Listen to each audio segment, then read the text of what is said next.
And so the option is Among Us, ladies and gentlemen, the arc that is soon to change almost everything in the game of Tokyo Ghoul Re. So without further ado, let's get on with the review of Tokyo Ghoul, Episode 2. Okay now, seems like a big operation's at hand of everybody. And that operation is the Battle of the Nutcracker. Apparently there is this strange ghoul going around that's collecting ingredients to make a certain something. But not only that, they're also in conspire with human trafficking. It appears they're kidnapping mostly women and selling them off to highest bidder and the owner, which is most likely to be a ghoul or even a human, to do whatever they want with that female. They can eat them, keep them as a pet. It's the ladder of this thing, people. The freaking ladder. So thinking about that is just kind of scary. Seeing how Tokyo Ghoul, I know Studio Paris trying to make Tokyo Ghoul seem like shonen, but it's a seinen story. So it's going to really tackle very hard to mention things in life. And this is one of them. Human trafficking is a real thing. I know it sucks to talk about it, but it can be avoided. If you do avoid it, you're no different from the other person that's doing it in a way. But not trying to guilt trip you here. I'm just saying I'm appreciating how Tokyo Ghoul is tackling something like this. So it seems like the Queenix squad has become women to go in a little investigation of their own to find out what's going to be the time of this auction. So Sasaki and the gang becomes women. I kid you not, man. They become women in this episode. It was freaking hilarious. This episode, it brought back, of course, even more familiar faces, man. We had Ayato, we had Eto, and I even believe we probably had Amon in this. I believe Amon was in this episode. Can't say who. There are some other figures I have seen. We've seen some people that work for Agori Tree, one of Jason's right-hand mans, and tons of faces I have yet to even see in a long time, compared to the manga anyways. So it brought me back. It made me want to reread the chapters from the manga and see how things were. And things were changed here and there, but technically not that bad to a point. Yes, the show is fast-paced, but nonetheless, it does it in the right way, where if you're an anime only, you can at least can enjoy it on your own without having to read the manga. So seeing this episode, we get to see Urei, I swear, salty Urei. Even when he's trying to act compassionate, he is not a nice guy. This guy even tried to get, of course, Shirazu to freaking implode his plan. Since he couldn't be captain his way, he was doing away by letting things fall apart. But however, don't underestimate the stubbornness of a kind-hearted person.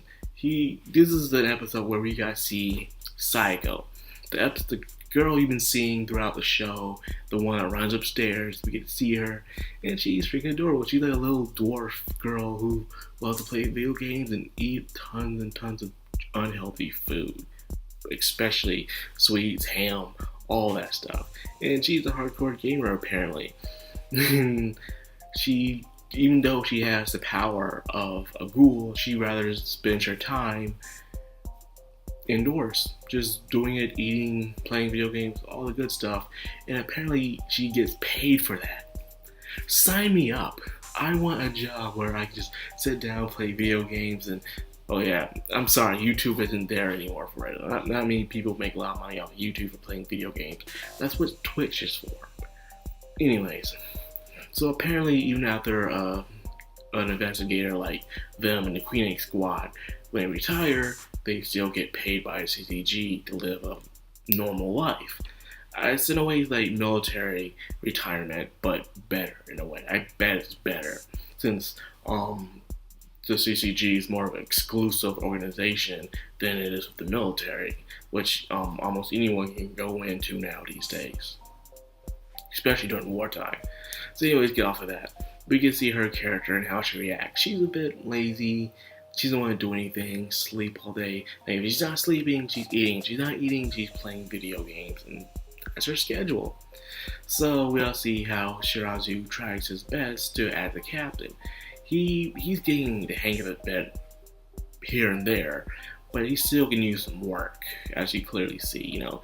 Especially, he needs to do it where he doesn't need to rely too much on Urai's help, because Urai's like, you can't really turn your back against the guy, because God knows what might happen if you do. And speaking of Urai's still going under his operation with his breaking his frames, so he becomes strong like Sasaki. But however, I think that's gonna have a major backfire later on in the future. Who knows? Anyways, this episode we get to see our boy Juzo.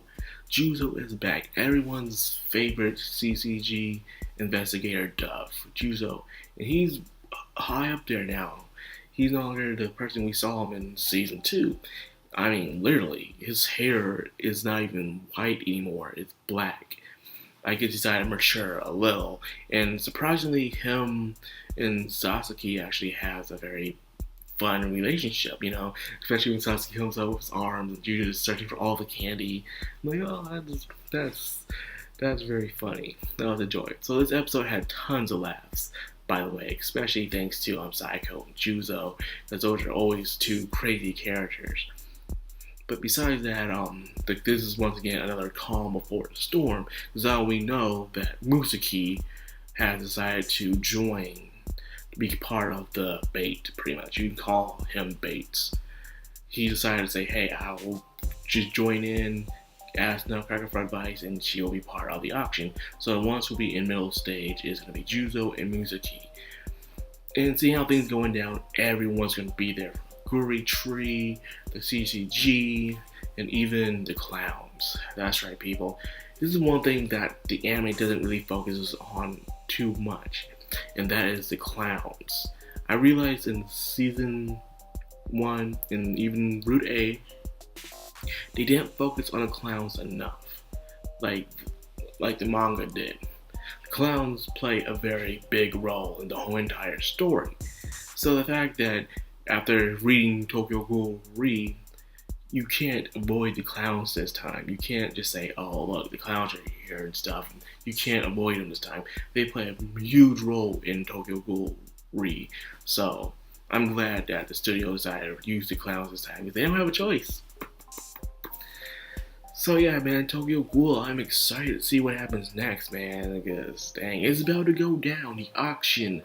Who knows what might happen, especially with Sasaki, by the way. One last thing I want to talk about Sasaki. He was asked a question from Father, and Father said, if you had a chance to know your old self, would you take it? Knowing how things are, despite how happy you are, a bit of you inside would like to know, yeah, how was I back then? And despite the fact temptation is every man's pleasure, especially curiosity. So of course Sasuke would jump at the chance of knowing who he is, but a part of him doesn't want to know. He's afraid that if he does find out who he was in the past, will it change him now? And more likely it probably will. It depends how he takes it in his mental state at that time. Father did mention that meeting someone is one of the keys to unlocking of who he is. And I believe the only character, after looking at the opening and looking at this episode, the only person I can think of is Amon. They say Amon is dead, but I don't think Amon is dead. Because it seems like a lot of characters in the show just don't die. They pretend to be dead, but they're not technically dead. So yeah, man. Tokyo Ghoul Re episode 3. I kept saying 2, but I think it's 3. I can't remember. If I said 2 the whole entire time, I apologize for that. I completely apologize. But anyway, that's all I got for this episode. I hope you enjoyed this video. If you did, please leave a like, comment, subscribe, and of course, please hit the bell icon to get more of yours truly. This is Madime, signing out.